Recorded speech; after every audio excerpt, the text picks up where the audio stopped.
এত সুন্দর বাড়ি, এ বাড়িটা কার? কে ভাই আপনি জানেন না? এটা তো রুমান মির্জার বাড়ি।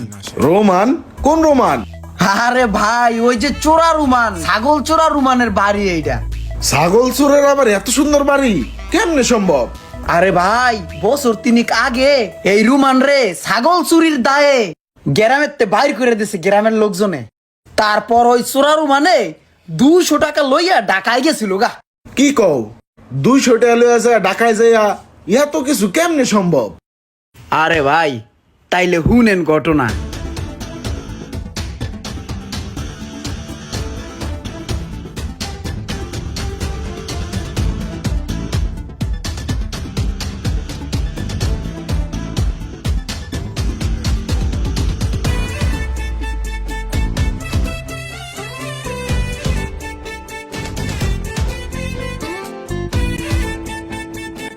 ওয়াও, এতগুলা টাকা পড়ে রইছে। টাকাগুলা তাইলে মনে হয় আমার লগে এনে পড়ে রইছে। মেঘ না চাইতেই বৃষ্টি। এই টাকা দিয়ে এখন ব্যবসা করে অনেক বড় হমু আমি। কেউ দেখার আগে এইখান থেকে ভাগি।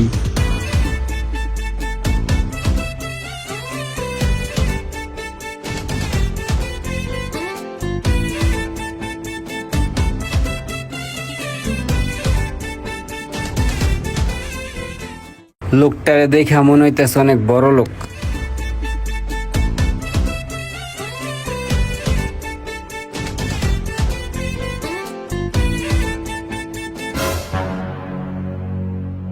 এই যে ভাইয়া, আপনার টাকা পড়ছে। ও হ্যাঁ টাকা পড়ছে, থ্যাংক ইউ ভাইয়া। ঠিক আছে ভাইয়া, সমস্যা নেই। মাই নেম ইজ রুমান ভাইয়া। আমি মুন্না। তা ভাইয়া কোথায় আছেন? ভাইয়া আমার গার্মেন্টস এর বিজনেস আছে সাভারে। কি বলেন ভাইয়া, গার্মেন্টস এর বিজনেস? আমারও তো গার্মেন্টস এর বিজনেস।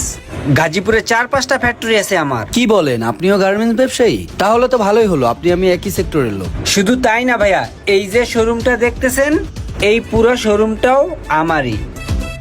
নিজেদের কারখানায় মালগুলো তৈরি হয়। ভালো লাগলো আপনার সাথে পরিচয় হয়ে। যদি কখনো সাভার যাই তাহলে আপনাকে কল দিব না, আপনার নাম্বারটা দেন। হ্যাঁ হ্যাঁ অবশ্যই, আপনাকে নাম্বারটা দিচ্ছি, রাখেন। ভাই চাড়ালেন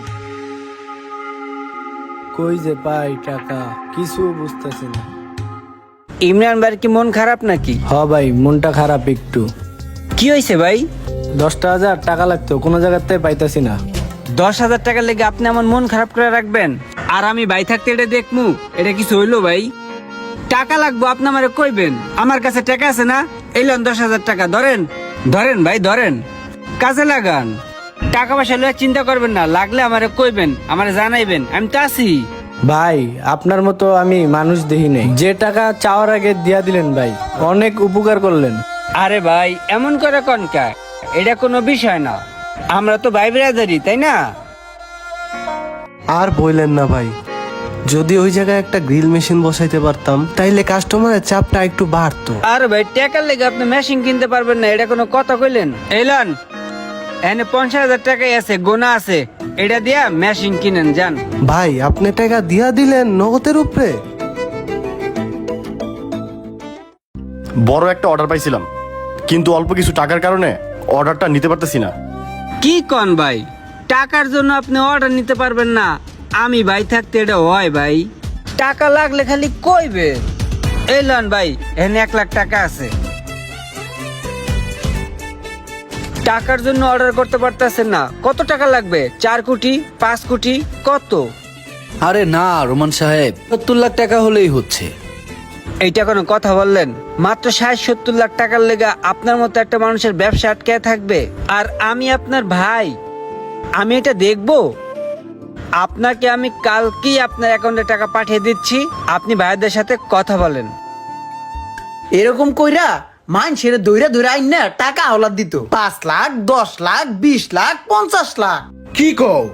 মাইনছে হাওলাত দিত, তাইলে ও এত টেপাই তো কই? আরে ভাই এই জায়গায় তো আর আসল কাহিনী। যাদেরকে ও টাকা হাওলাত দিত না, যখন ফেরত আনতে যাইতো, যারে ও 5,000 টাকা হাওলাত দিছে, ওর কাছ থেকে আনতো 10,000।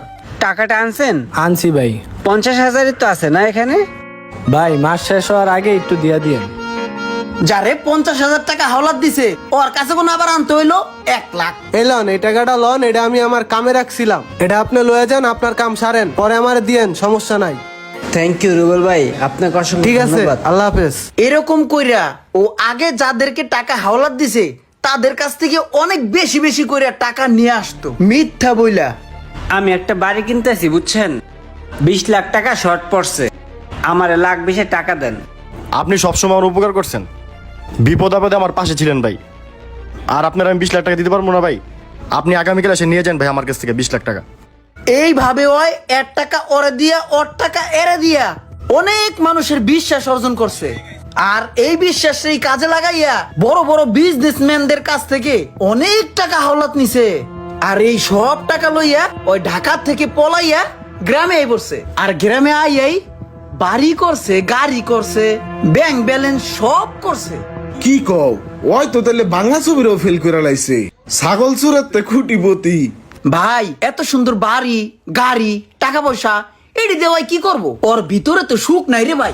কেন কেন এত কিছু থার পরও সুখ নাই কেন? সুখ থাকবো কেমনে ভাই?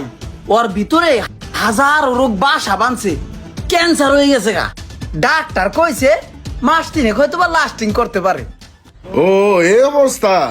তাইলে এই যে মাইনছের যে সিটারি বাটপারি করে টাকা পয়সা গিলা কামাইলো, এইগুলা তো কবর লয়ে জিতারবো না। হুদাই মাইনছের অভিশাপ গিলা কামাইলো, মরার পরে ওই 3.5 হাত জায়গায় পাইবো, এতে 1 সুতাও বেশি পাইতো না। ঠিকই কইছেন ভাই, এটা যদি মানুষ বুঝতো তাইলে তো আর এমন করে পাপ কামাই করতো না। ভাই এই বাড়ির দিকে তাকায়েন না, এই বাড়ির দিকে তাকাইলে ভিতরে লোভ ঢুকবো। চলেন ঠিকই জায়গা। কইছস। মানুষকে ঠকিয়ে সম্পদ গড়ার আগে একবার ভেবে নেবেন যে এই সম্পদ নিয়ে আপনি কবরে যেতে পারবেন কিনা। একদিন মাটির ভেতরে হবে ঘর।